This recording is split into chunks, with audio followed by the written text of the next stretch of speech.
You're listening to the Jiu Jitsu Lou podcast, and I'm Lou Temlett.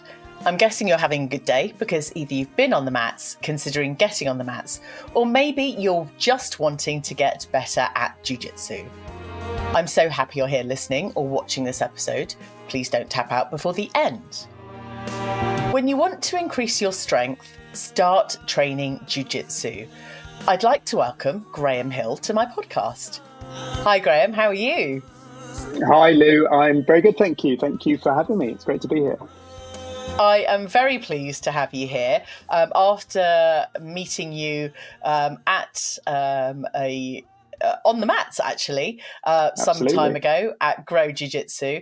I don't think we got round to fighting each other. There is still time.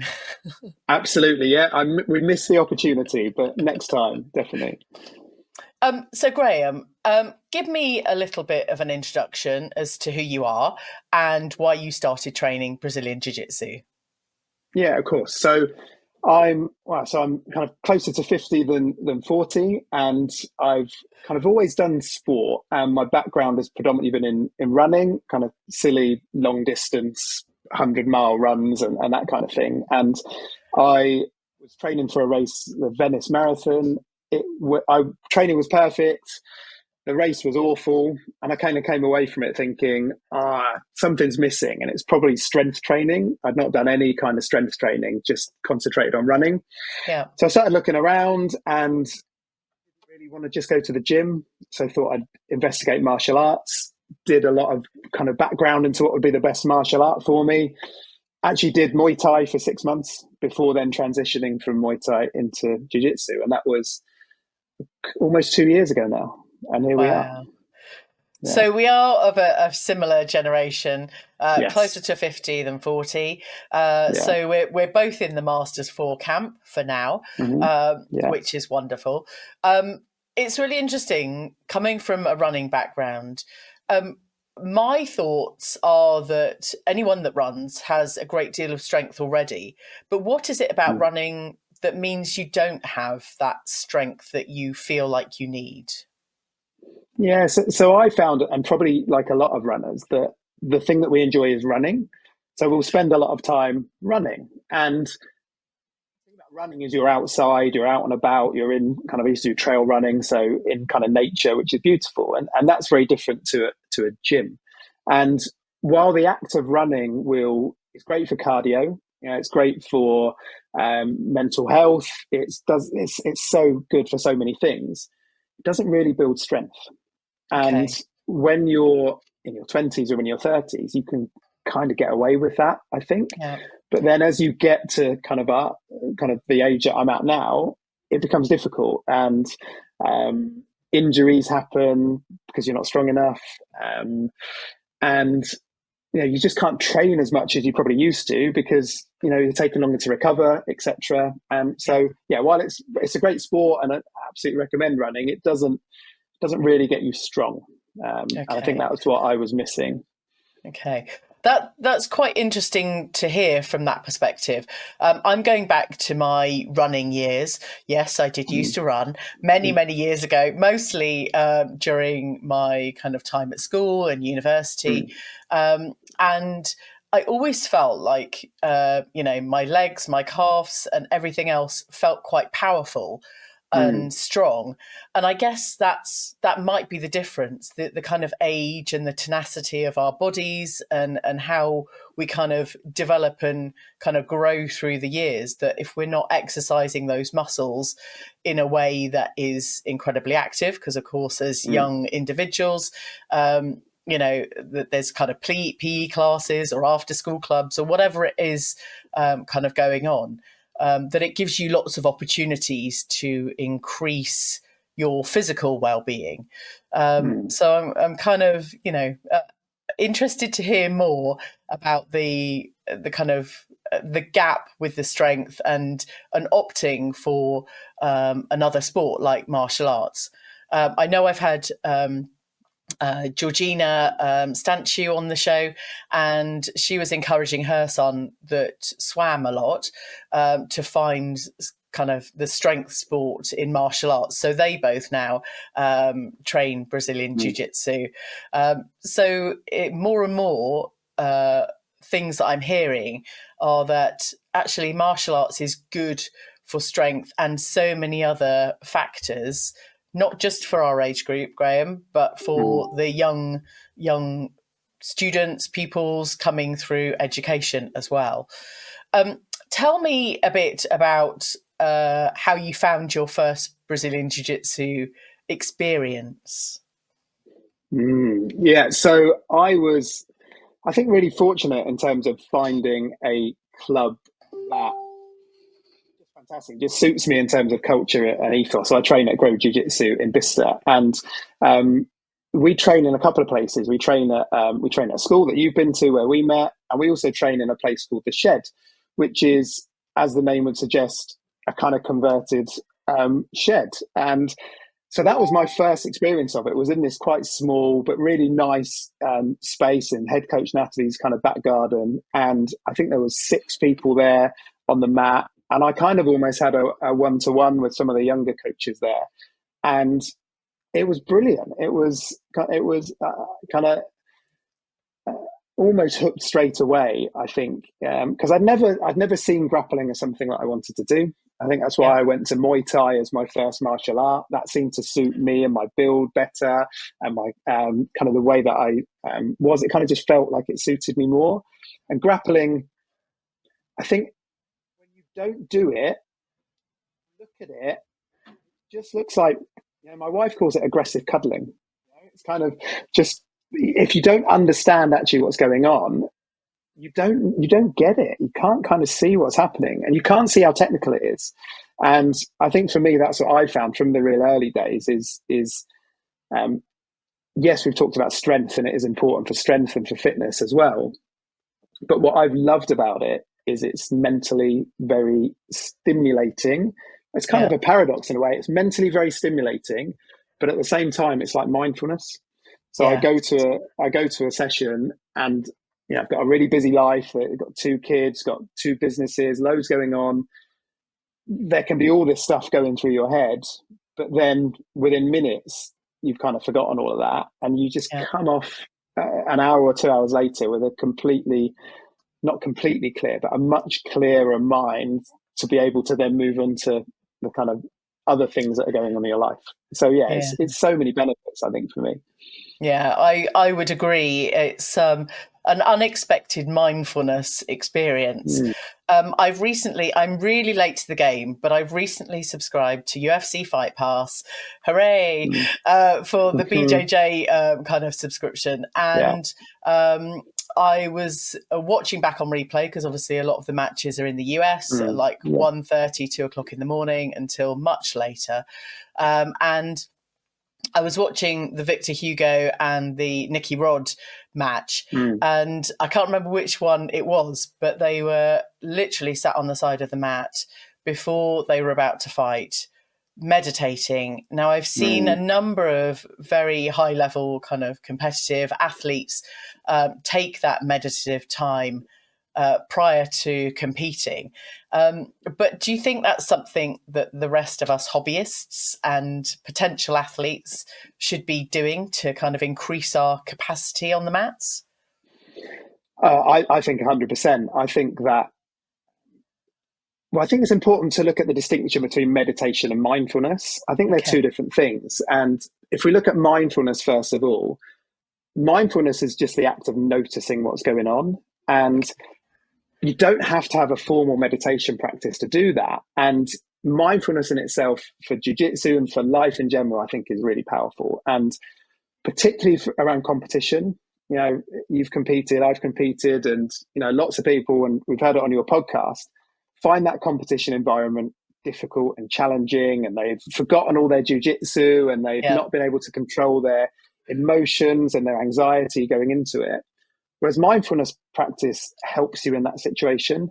And, it can be as simple as, when you go to take your drink before you step onto the mat, noticing what that feels like. What does the bottle feel like in your hand? What does the water feel like? What temperature is it? That act of noticing can actually go a long way to helping you then perform at your best. going forward.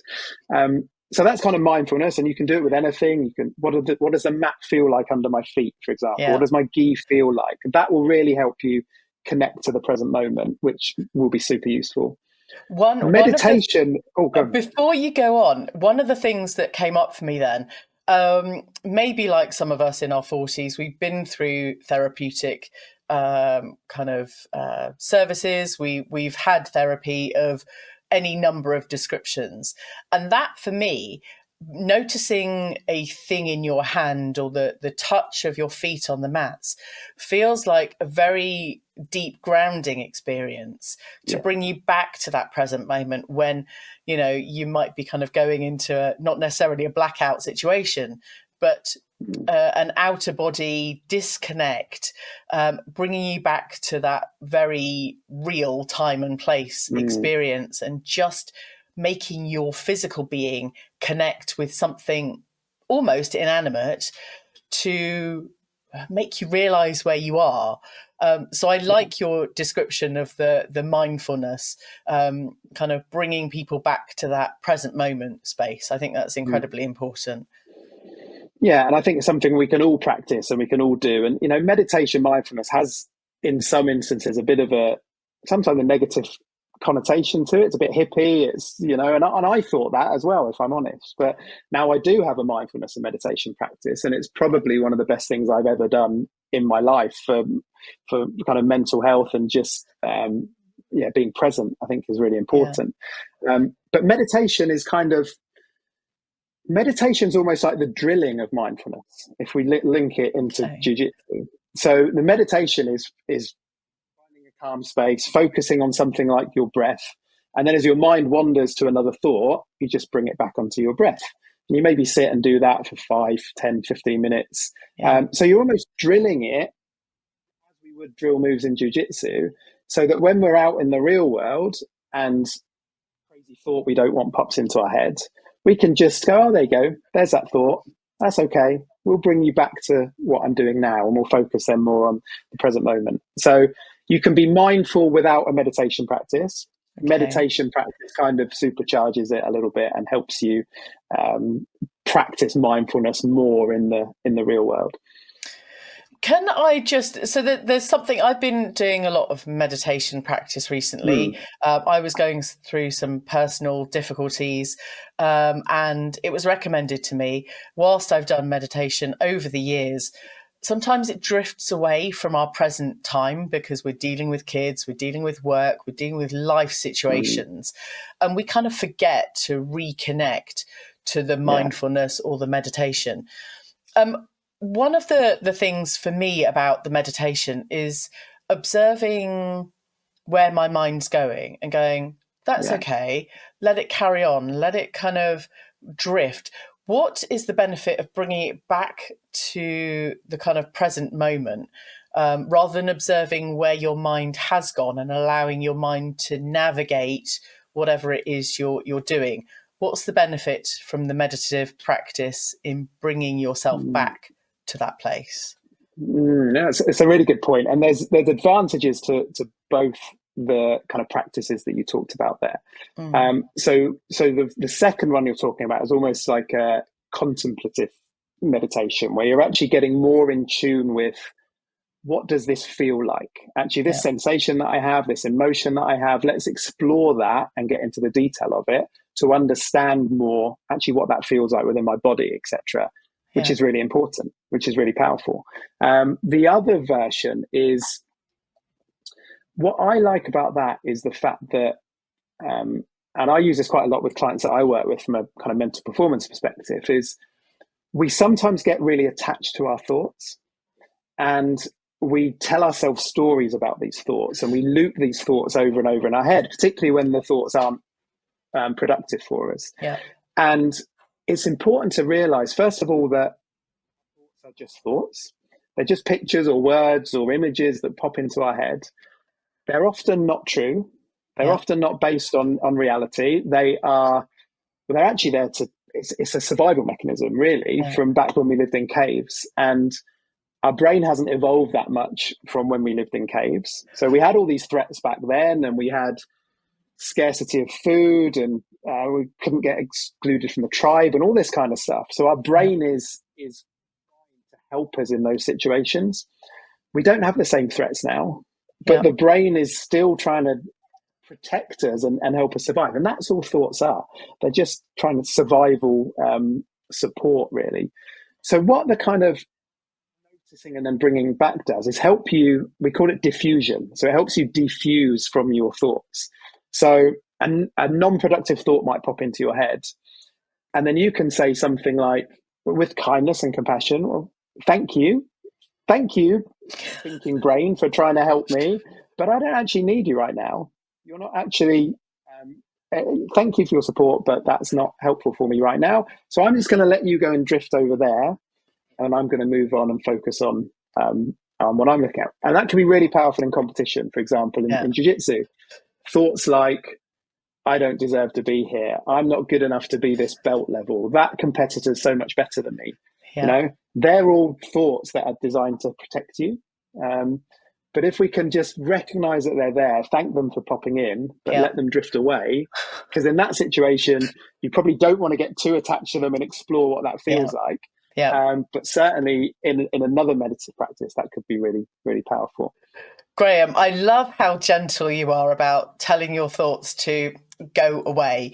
I might not be quite in that scenario. I'm like, thank you for being here, but just go away now, in not such polite words. So, I appreciate the more gentle approach, but you can it's hard to do it with compassion, but I think if you can do it in a kind way, there are lots of benefits for that, rather than, as we sometimes do, kind of getting angry at them and telling them to F off in not nice ways. I kind of am seeing and kind of listening and observing some thoughts and going, not now, not the right time. Thank you, but thank you, but no, thank you.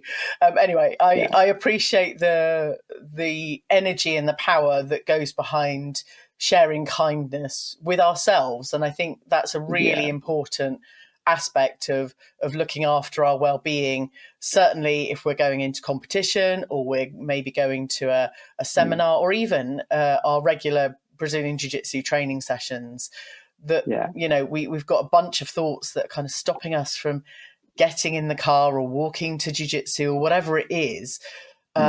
And we can allow our minds to take us in all sorts of places, rather than focus on doing what we really love doing, and that's training Brazilian Jiu Jitsu.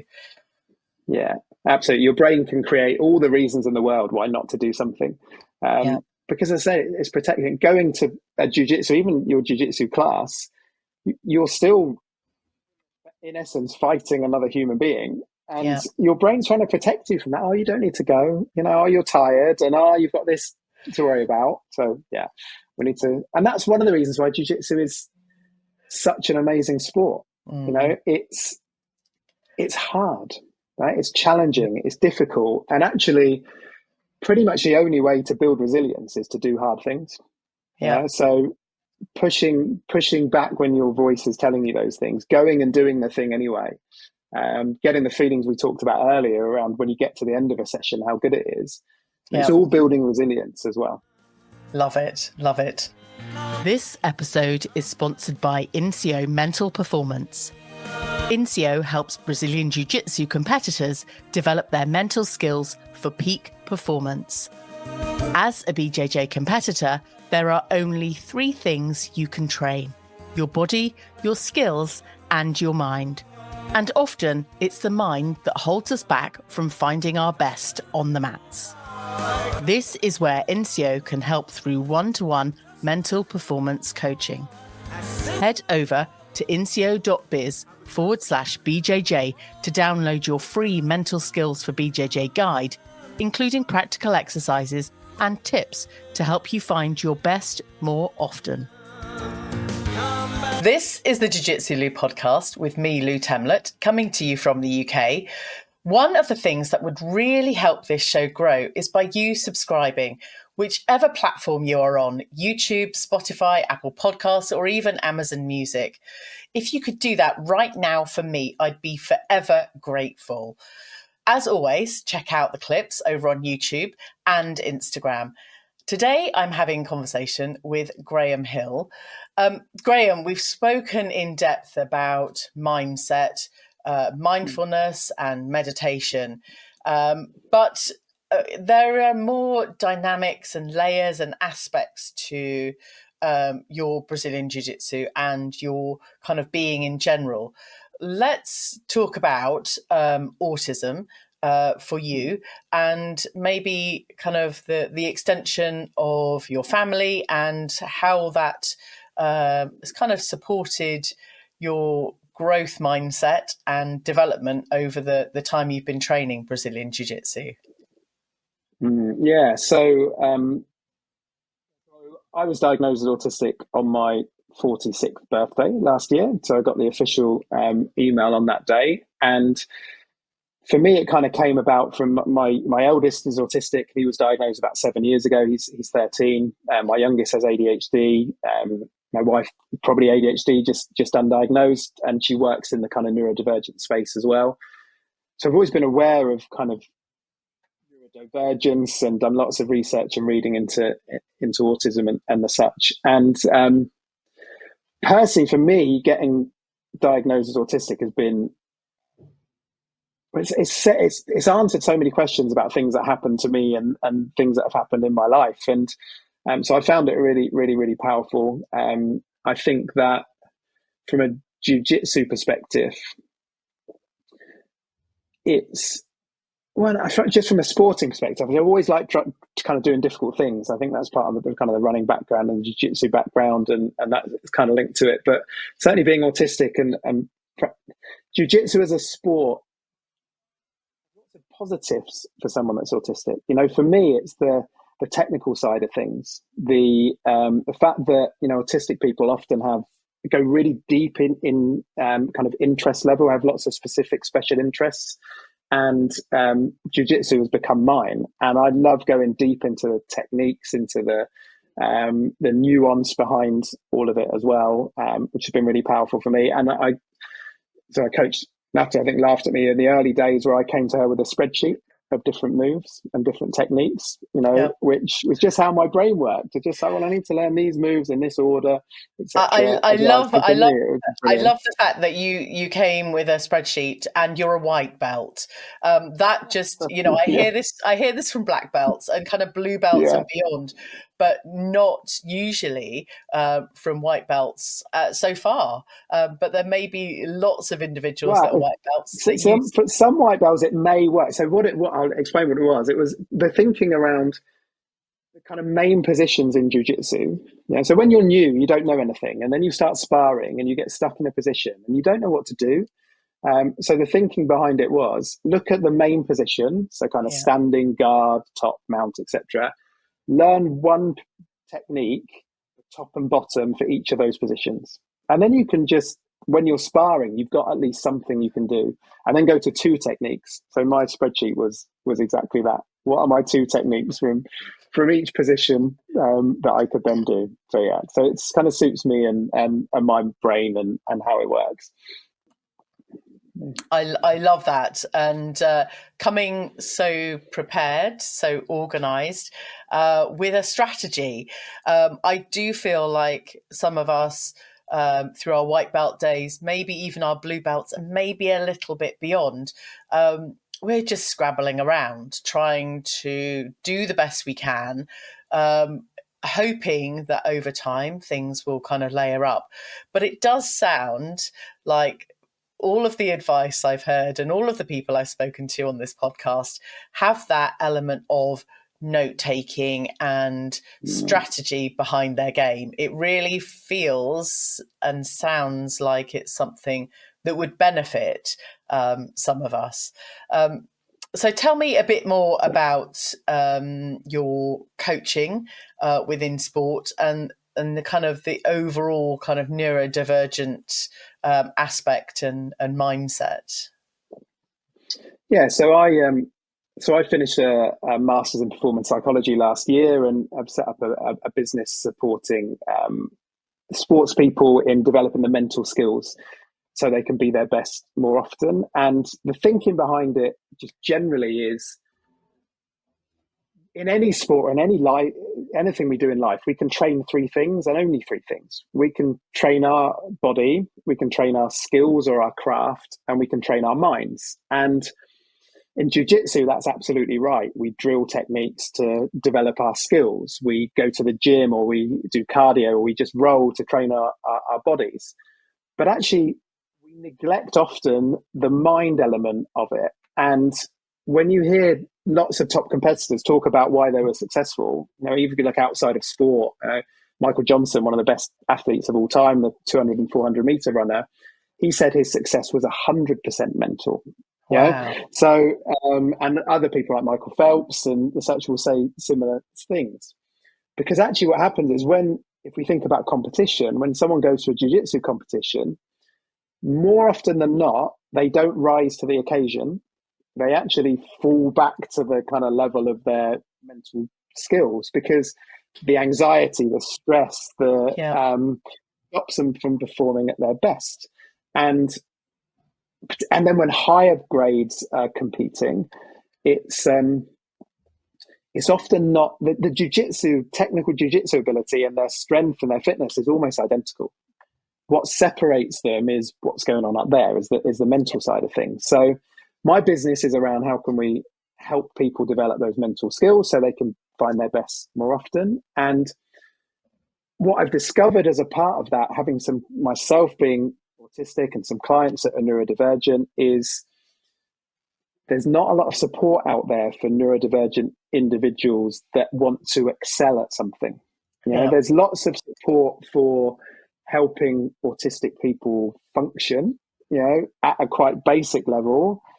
But then when you say, well, someone that wants to really excel in a field, there's actually not much support. So what I'm trying to do is tailor skills, psychological skills interventions for autistic and neurodivergent sports people, because actually what works for many people doesn't actually work, for someone that's autistic. It can be quite different. And as an example, visualization is a really well-known mental skill where you kind of practice in your head the technique that you're doing, or you see yourself winning the competition.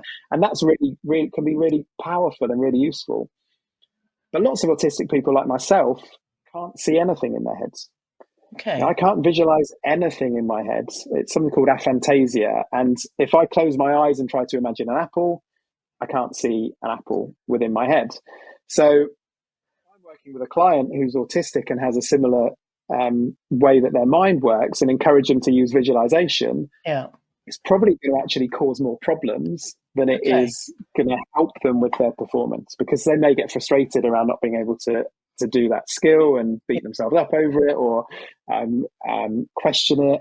So actually it's being able to tailor what works for maybe a neurotypical person for a neurodivergent individual. But that's important for everyone, not just neurodivergent. We're all different. What works for us might not work for the next person. So being able to kind of tailor support for individuals, I think, is really important.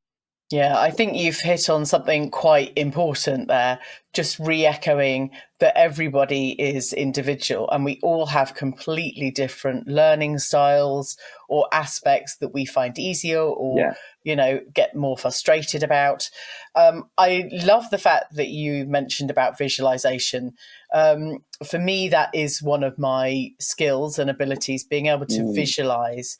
I have over 30 years experience in Photoshop. So when I want to visualize something, I will just go and, this is before the days of AI. I would just go and superimpose and do some nice cutouts and kind of put myself in winning situations, whether it's been in business or personal life. And that's been really helpful for me. Reaffirm the thought, putting it into action, and then being able to see that thing every single day that then makes that thing happen, 6 months or a year down the line. And there I am kind of presenting on stage in Japan or Alabama because I've visualized this concept and my situation. I again from earlier, we have to remind ourselves, like meditation, to revisit some of those things and skills that we may have had in our past, and just reflect them back to using them as adults, or even supporting young people now, being able to achieve our goals. But I also appreciate the challenge when not being able to visualize something, and the frustration that you might feel around that. Remind me of the name of that condition again. So it's called aphantasia. Okay. And yeah, it's particularly common to say with autistic people, but it can affect everyone. Yeah. But we all have different levels of ability to be able to visualize in our head. Some people can almost play videos in their mind and rewind and fast forward Yeah. and loop around and see from different angles and do all that kind of stuff, which is really, really powerful. And others might be able to get a vague image, and that's it. And it's Yeah. about playing to your strengths. But visualization is what's really interesting for me around visualization is your brain can't tell the difference really between what's real and what's imagined, which Yeah. is, it pickles my head. There was a study around high level pianists, and they had lots of them practice actually playing this piece of music, and they had others visualize playing this piece of music, and actually their brains developed in the same way around that piece of music. It's just mind blowing, really, how effective it can be for the right person, and for other Yes. people it might not be the right thing. And looking at self-talk, for example, which works really well for me, is looking at more productive self-talk over Yeah. visualization and kind of tailoring it for the individual.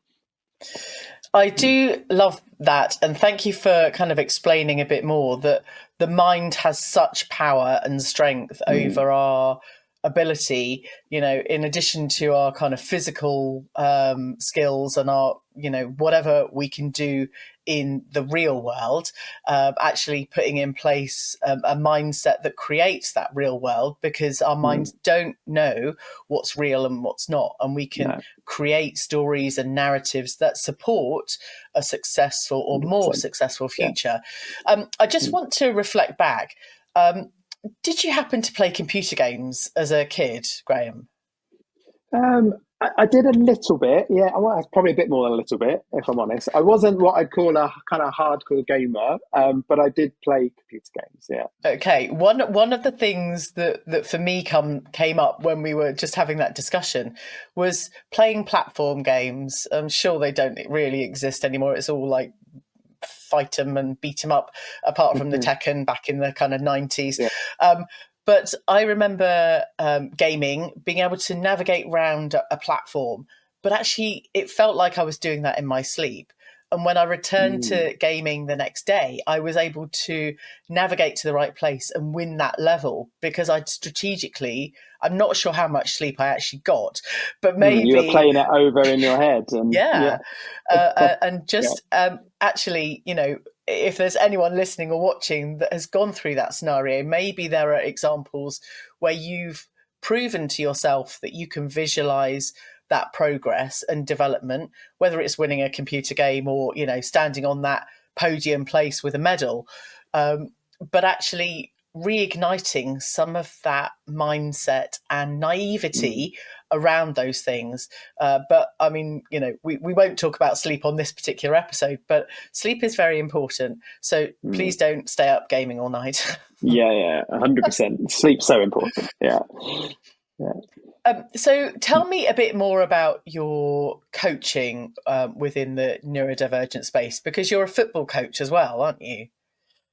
Yeah, so I head up the disability and inclusive football team at our local football club, Bicester Park FC, and so within our teams we have about 40 to 50 players, majority of whom are neurodivergent, some physical disability, some kids that have had heart kind of transplants, etc. as well, and yeah, it's brilliant that we have this now, because lots of our players wouldn't get into their school team or their or kind of an out of school team, and it's all about it's all about participation.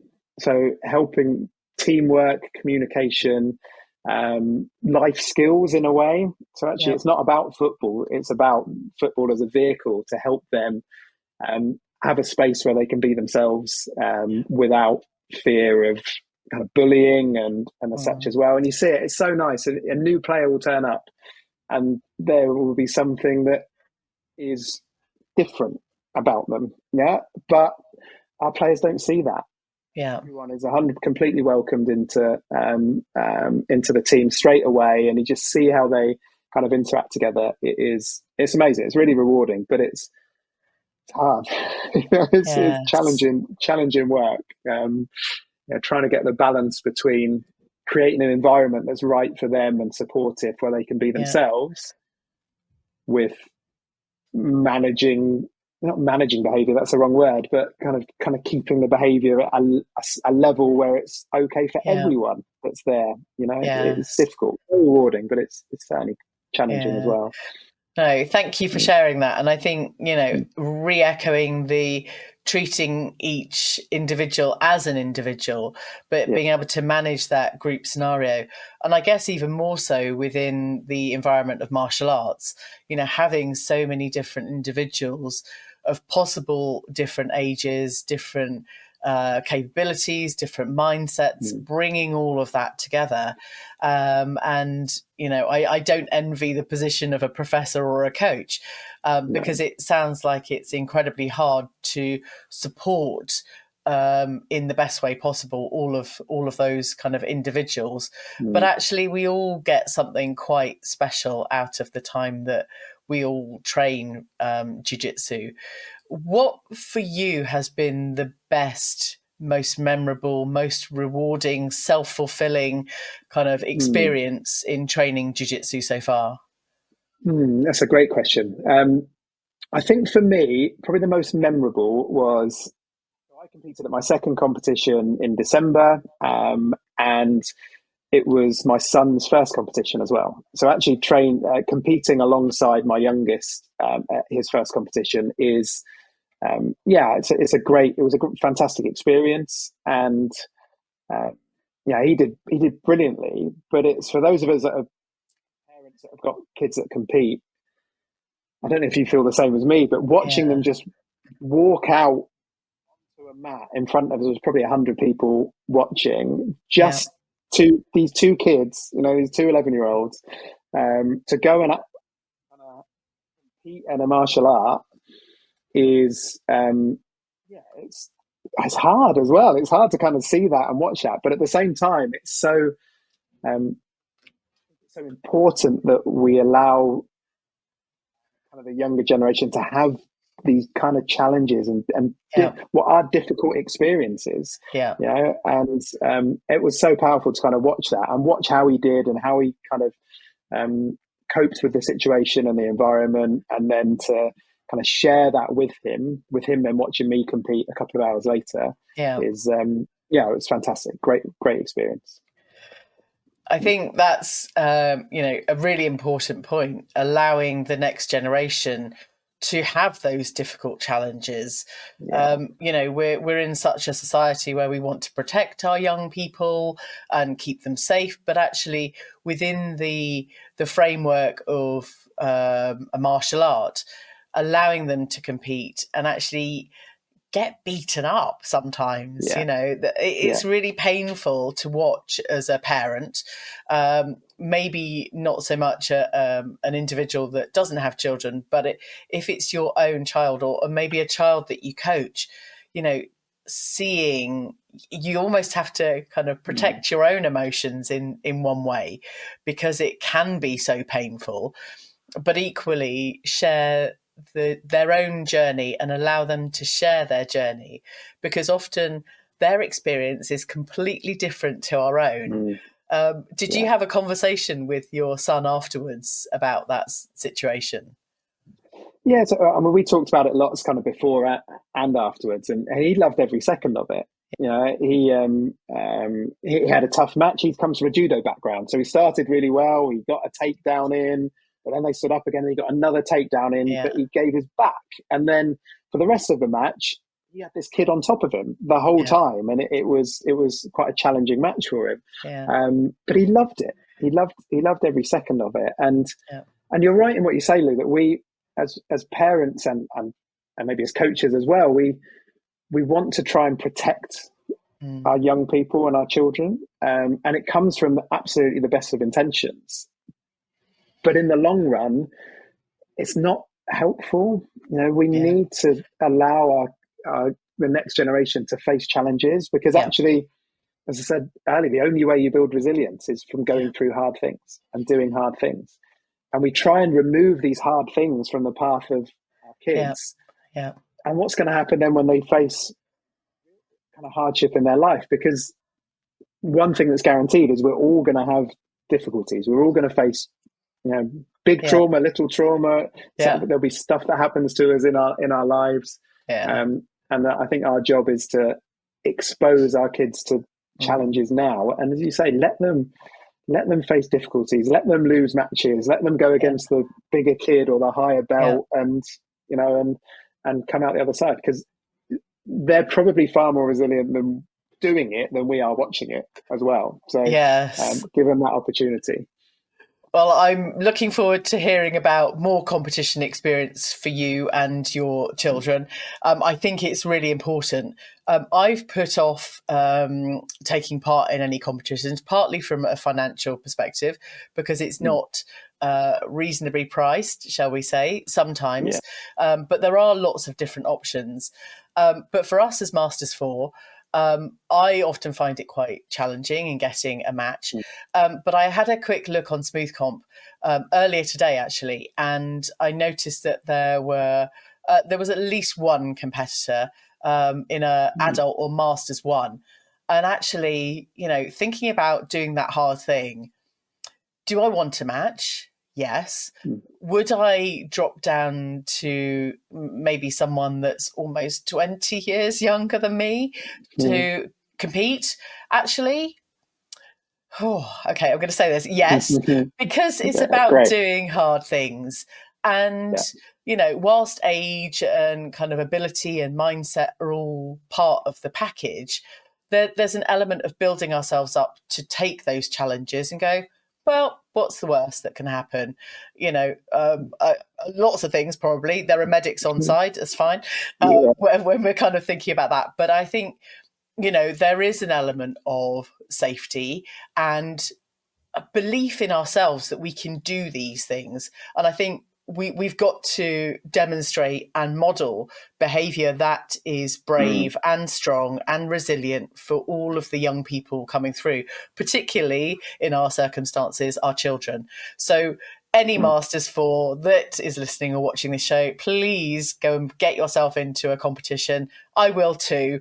And Graham will too, won't you, Graham? Absolutely, yeah. It's challenging finding matches, though, isn't it? It's probably more so Yeah. for you, obviously, as a female. Yeah. But for me, I mean, I'm a featherweight 46-year-old, and there's not many white belt Yeah. featherweights that are Masters 4 out there. So you do have to kind of go up and down. But I Yeah. agree with what you say exactly, that Yeah. and particularly for the role model piece that you said, because our kids, they don't so much listen to what we say as much as see what we do, What do you mean they and actually actually, listen to us? well, no, but they watch what we do. They see, Yeah. so by your actions, Yeah. you're creating that kind of inspiration, and that, well, Yeah. this is what we do. And do we go and do hard things, or do we go, oh, we're not going to do that because, oh, they're 20 years younger, or they're, Yeah.